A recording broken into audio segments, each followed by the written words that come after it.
Bienvenue dans l'ascenseur. Bienvenue à toutes et à tous. Dans les hors-séries de Bienvenue dans l'ascenseur, je vous présente des experts dont les recherches visent à accélérer l'ascenseur social en France. Prêt pour le départ ?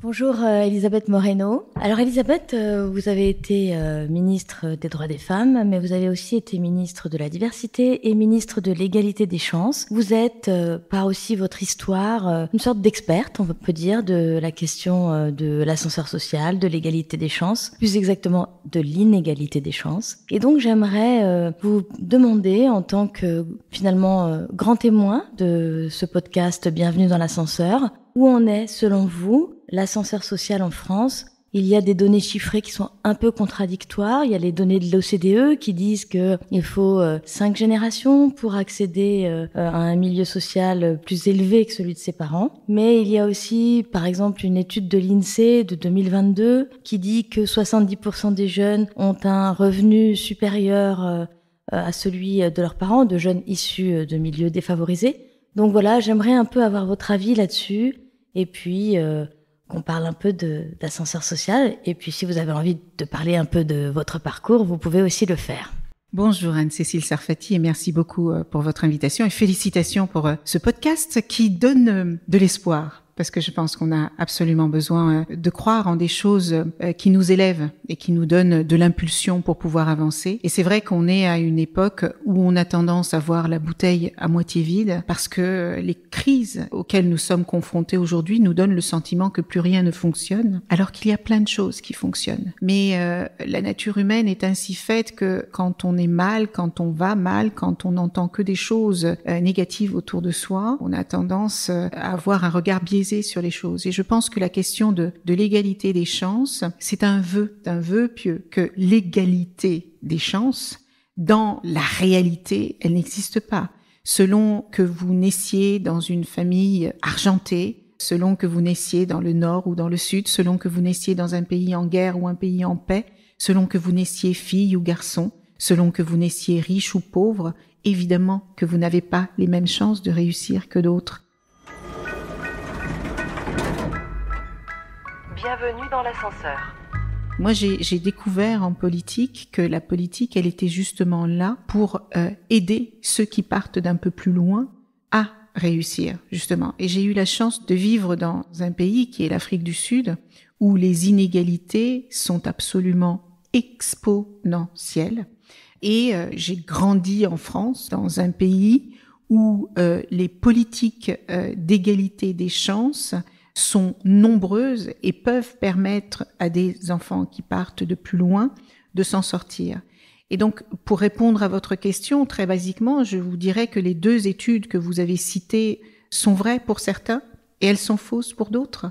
Moi, je connais des enfants d'ouvriers qui n'ont pas attendu 6 générations pour pouvoir dépasser la classe sociale de leurs parents. Alors, ce sont des transclasses. Je pense qu'on n'aura pas l'occasion aujourd'hui de parler de transclasses. Et c'est intéressant de s'arrêter un instant là-dessus, parce que moi, lorsque j'étais en charge de ces questions au gouvernement, je rencontrais beaucoup de parents qui ne croient plus à la possibilité que leurs enfants fassent mieux que eux.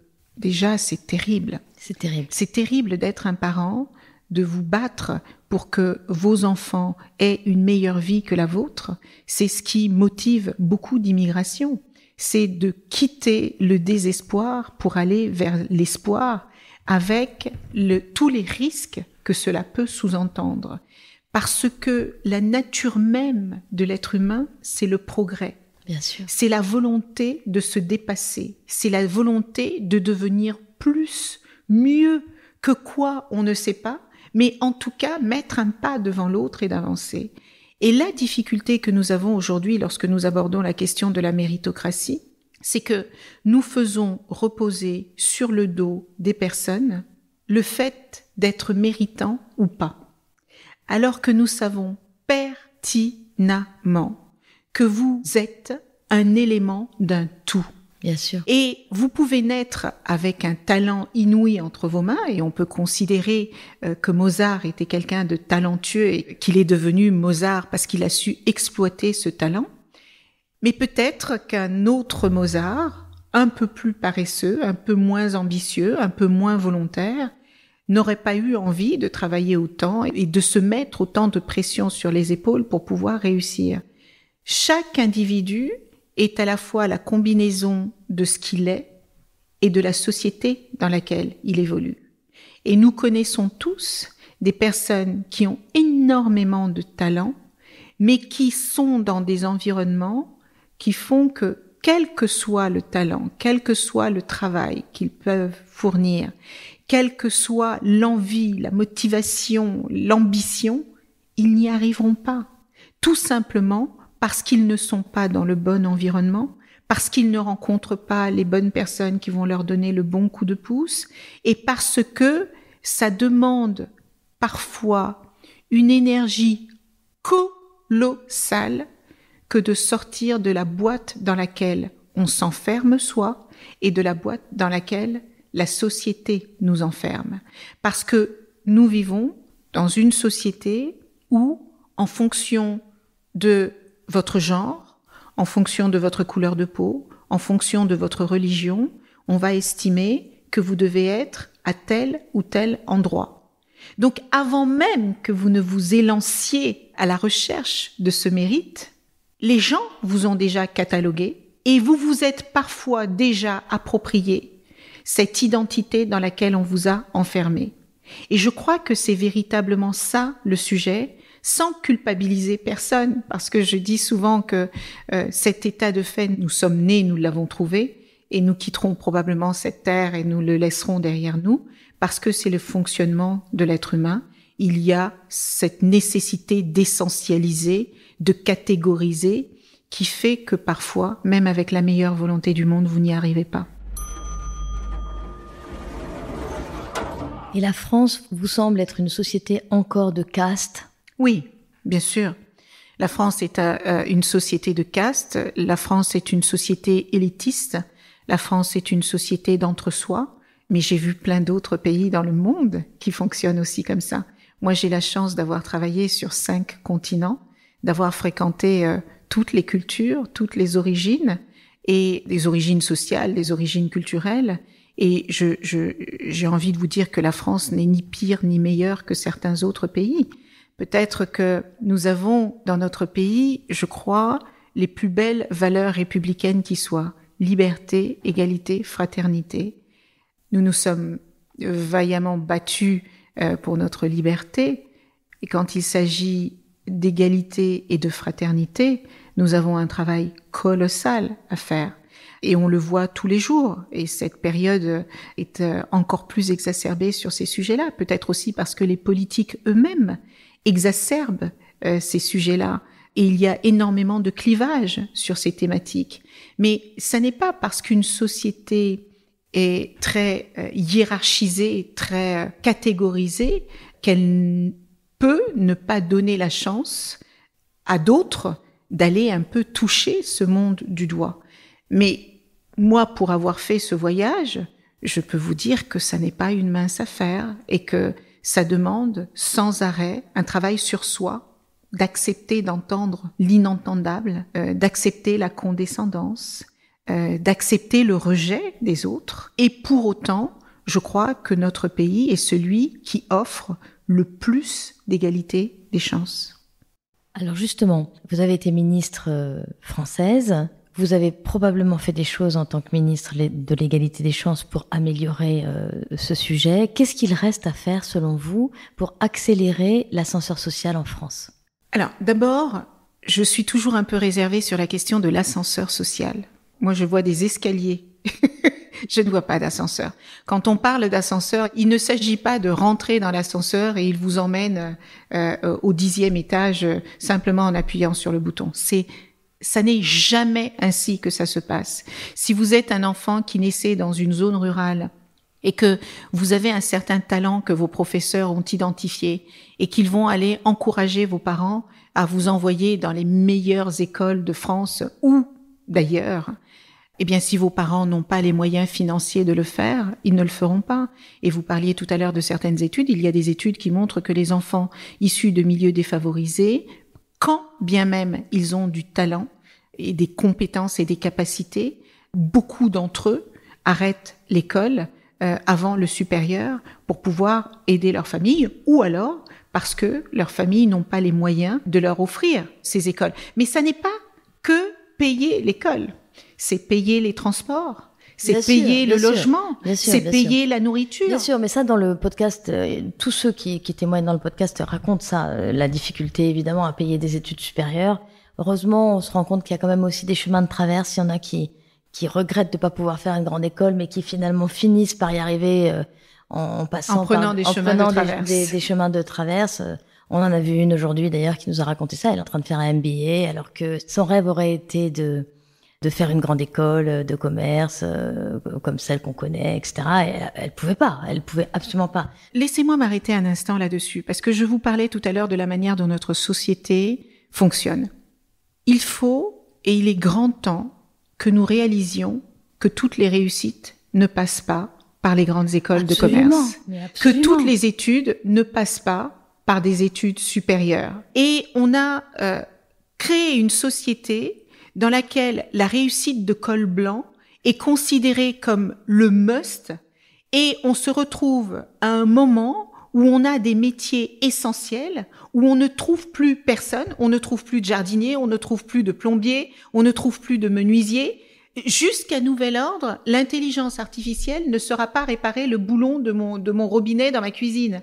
Donc en fait, il faut un peu remettre du bon sens dans ce que l'on considère être la réussite dans notre société. Absolument. Parce que vous pouvez simplement choisir de devenir le meilleur menuisier du monde, on ne va pas considérer que c'est une réussite parce que vous n'êtes pas un financier dans une grande banque, mais il faut se poser la question de qu'est-ce que vous apportez d'utile au monde. Et donc, je pense qu'il est grand temps de réhabiliter certains métiers qui ont été complètement mis de côté parce que c'était pas les beaux métiers à faire et se rendre compte, comme le disait Einstein, que tout le monde a du talent.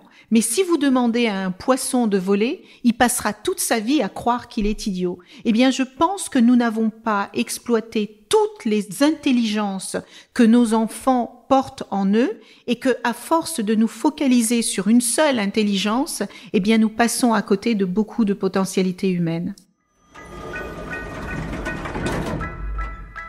Bienvenue dans l'ascenseur.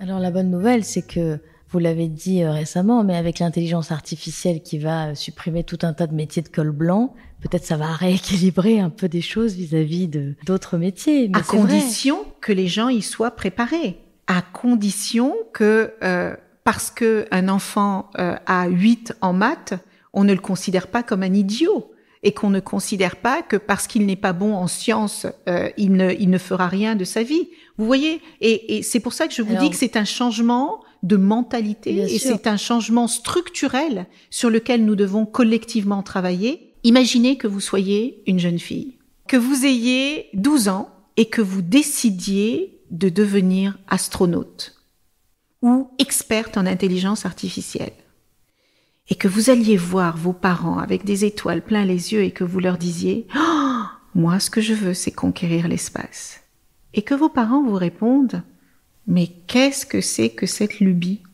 Ce métier n'est pas fait pour toi, ma fille. » Bien sûr qu'il y a les parents, évidemment. Et imaginez quand même que vous ayez les meilleurs parents du monde et que même s'ils doutent un peu, ils se disent « Mais si elle a ça dans la tête, c'est que peut-être c'est ça qui lui convient. » Et que vous arrivez à l'école et que vous ayez un professeur qui vous dit « Oui, je sais pas trop si c'est une bonne idée, d'autant que tu es nul en maths. » Et imaginez que vous réussissiez à convaincre ou pas ce professeur, mais que vous réussissiez à atteindre les études supérieures et vous arrivez dans le monde de l'entreprise et vous vous rendez compte qu'il n'y a que des hommes qui font ce métier dont vous rêvez et que toute la journée vous passez votre temps à entendre des blagues sexistes, stéréotypées et qui vous disent « Mais comment t'es atterri ici? Mais jamais t'y arriveras. Tu vois bien qu'il n'y a pas beaucoup de... » En fait, ce sujet concerne toute la société. Pas seulement les parents, pas seulement l'école, pas seulement l'entreprise. C'est notre mode et nos schémas de pensée qui doivent être réenseignés. Revisiter, repenser.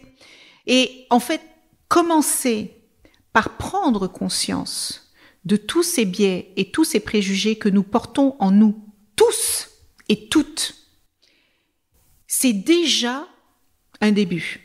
Ensuite, il faut se rendre compte, et on a plein de films et plein de documentaires et plein d'histoires de ces petits garçons qui voulaient devenir danseurs et qui ont été castrés, de toutes ces femmes qui voulaient faire des métiers dits masculins et qui ont abandonné leurs ambitions, de tous ces hommes venant de très bonnes familles mais qui voulaient faire un métier qui n'était pas considéré comme suffisamment respectable et qui se retrouvent à faire des métiers que leurs parents leur demandent de faire et qui sont malheureux toute leur vie et qui, à l'âge de 40 ans, reprennent leurs études pour faire le métier de leurs rêves.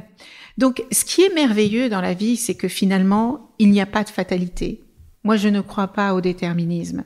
Je crois que c'est beaucoup plus difficile pour certaines personnes de réussir que d'autres. Je crois que les combats sont évidemment beaucoup plus compliqué quand vous êtes issu de ce qu'on appelle les minorités. Quel mot terrible. D'ailleurs, les femmes sont la seule majorité considérée comme une minorité. Et à partir du moment où on vous considère comme étant issu d'une minorité, on minore aussi vos capacités, votre potentialité. Et donc, c'est tous ces systèmes-là qui donnent au sens méritocratique un sens très biaisé et qui fait qu'aujourd'hui, très peu de gens continuent d'y croire, alors que, quand vous faites les bonnes rencontres, il y a plein de miracles qui peuvent se passer. Alors justement, ça me donne une bonne transition pour ma dernière question, qui est: quel conseil vous donneriez à un jeune ou une jeune qui veut prendre l'ascenseur social en France, puisque on a vu toutes les difficultés collectives, mais vous croyez quand même en la possibilité d'y arriver individuellement, sans dénier le fait que ce sera beaucoup plus difficile. Mais qu'est-ce que vous pourriez leur donner comme conseil à ces jeunes ? Je dirais à ces jeunes que la première source d'énergie, de force et de capacité, elle est en eux. Leur destin, c'est à eux de l'écrire. Et qu'ils ne devraient laisser personne, pas même les personnes qui les aiment le plus, décider de ce qu'ils peuvent accomplir, réaliser, rêver ou pas. Et ça peut paraître un peu tarte à la crème que de dire « mais tout est en toi ». Mais il y a des parcours extraordinaires de personnes qui sont parties de rien et qui ont accompli des choses exceptionnelles simplement parce qu'elles l'ont rêvé et parce qu'elles se sont donné les moyens d'y arriver. Et quand je dis les moyens d'y arriver, nous vivons dans un pays où il y a quand même des politiques publiques qui font que tous les enfants peuvent aller à l'école. L'éducation, pour moi, c'est la base de toutes les réussites. Si vous n'avez pas les moyens de pouvoir vous exprimer, de pouvoir comprendre le monde dans lequel vous êtes, de pouvoir créer, inventer, innover, c'est beaucoup plus difficile de réussir. Il y a aussi des associations, tout le collectif de l'ascenseur, toutes les associations. Il y a pléthore d'associations. Je pense à Diversity Days, je pense aux Déterminés, je pense à Nos quartiers ont du talent, je pense à Article 1, je pense à Réussir ensemble, je pense à toutes ces associations. Les entretiens de l'excellence. Les entretiens de l'excellence. Moi, j'ai créé il y a pas longtemps une association qui s'appelle La puissance du lien, où nous connectons des personnes simplement en leur demandant de partager leur réseau, de partager leur expertise, de partager leurs compétences. Ça ne vous coûte rien. Cette association que vous avez créée, La puissance du lien, j'adore le titre, La puissance du lien, parce qu'en effet, on voit bien dans tous ces parcours, témoignent dans notre podcast, que les rencontres sont absolument déterminantes, qu'on n'y arrive pas tout seul, évidemment, que bien sûr, ce que vous dites, là, décider que son destin nous appartient et que la volonté est importante, oui, évidemment, mais après, on n'y arrive pas tout seul. Souvent, il y a des gens qui nous tendent la main, qui nous aident, qui nous emmènent vers un rivage différent. Et justement, je trouve que d'avoir choisi La puissance du lien comme titre, comme nom de cette association, c'est incroyablement puissant, justement. Et est-ce que du coup, ça vous donne foi en l'être humain? Parce que voilà, pour moi, ça veut dire ça. Ça veut dire que vous avez foi en l'être humain et que oui, il y a des difficultés, mais quand même, on peut avoir de l'aide. Il y a des gens, tout le monde n'est pas moche. Il y a des gens gentils quand même dans la vie. Il y a des gens méchants, mais il y a des gens gentils quand même. Je le dis parce que voilà, ces jeunes-là, il faut aussi les conduire vers des gens bienveillants et qui ont envie d'aider. Moi, j'ai une foi profonde dans l'être humain. Il se trouve que nous vivons dans une société où les médias ne mettent en lumière que ce qui va mal. C'est pour ça qu'on a fait ce podcast. Le sang, la sueur et les larmes, où on ne parle que de haine, de détestation et de violence. C'est affreux. Mais ça, c'est le monde des médias. Et c'est celui qu'ils nous vend matin, midi et soir. Et c'est triste. Très. Parce que je peux vous assurer que, d'abord, moi, je ne serais pas qui je suis aujourd'hui si je n'avais pas eu la chance de faire des rencontres extraordinaires de personnes qui ont cru en moi plus que je ne croyais en moi-même, de personnes qui m'ont... Vous savez que beaucoup de jeunes ne savent pas que Sciences Po existe. En fait, il ne faut pas oublier que l'être humain, vous ne survivriez pas si vous étiez seul sur cette terre. On a fondamentalement besoin les uns des autres pour réussir. Et il ne faut pas croire que l'aide est toujours là où on l'imagine. Il y a parfois des solidarités dans des endroits que vous n'imagineriez même pas. Mais tout cela part de vous. Vous recevez autant que vous donnez. Et si nous acceptions le fait que nous avons tous quelque chose à donner et que nous avons tous besoin de recevoir, nous trouverions facilement les clés de la puissance du lien. Et vous me demandiez tout à l'heure qu'est-ce que je dirais à ces jeunes, au-delà de leur dire « croyez en vous, croyez en vos rêves, croyez en vos capacités de faire des choses extraordinaires », c'est aussi « entourez-vous de gens bienveillants ». Parce que il y a tellement de gens sur votre chemin qui seront prêts à vous aider, à vous accompagner, à vous tendre la main. Alors, n'ayez pas peur de demander de l'aide. Ne soyez pas gênés de demander de l'aide. N'ayez pas honte de demander de l'aide parce que tout le monde a besoin d'aide et quel que soit votre âge. Et j'ai envie de vous dire, beaucoup de gens ont besoin d'aider. Et beaucoup de gens ont besoin d'aider. Donc, en fait, dans la puissance du lien, on travaille beaucoup sur les questions intergénérationnelles. Pourquoi ? Parce que les jeunes ont des choses à apporter aux seniors et les seniors ont des choses à apporter aux jeunes. Et quand vous avez compris que vous pouvez partager sur des sujets qui, indifféremment de votre genre, de votre âge, de votre origine, vous rapprochent et vous lient, eh bien tout le reste est gommé et vous vous concentrez sur ce qui vous rassemble plutôt que ce qui vous divise. Donc je dirais à ces jeunes que le monde leur appartient, que nous, adultes, nous n'avons pas tout réussi, mais que nous avons fait probablement du mieux que nous pouvons et que nous sommes là pour les aider à faire de ce monde encore mieux que ce que nous avons construit. Merci beaucoup Elisabeth. J'ai quand même encore une dernière question. Les jours de découragement de ces jeunes, est-ce que vous avez un conseil à leur donner en cas d'échec, en cas de découragement? La première chose, c'est leur dire qu'il n'y a que ceux qui ne font rien qui n'échouent jamais. C'est vrai. La réussite n'existe que parce qu'elle est la somme d'expériences acquises suite à des échecs. Alors échouez souvent et vous réussirez beaucoup. Merci beaucoup, beaucoup, beaucoup pour cet entretien, Elisabeth, qui j'espère va remonter le moral à beaucoup de jeunes qui vont nous entendre. Ces jeunes ont une énergie et une force en eux extraordinaires. Alors nous devrions nous inspirer d'eux et eux devraient s'inspirer de la résilience de l'humanité. Merci Elisabeth. Merci à vous. Bienvenue dans l'ascenseur. C'était Bienvenue dans l'ascenseur, un podcast réalisé par Actuality. Montage et mixage, Romain Majewski. Musique, Kevin O'Leary.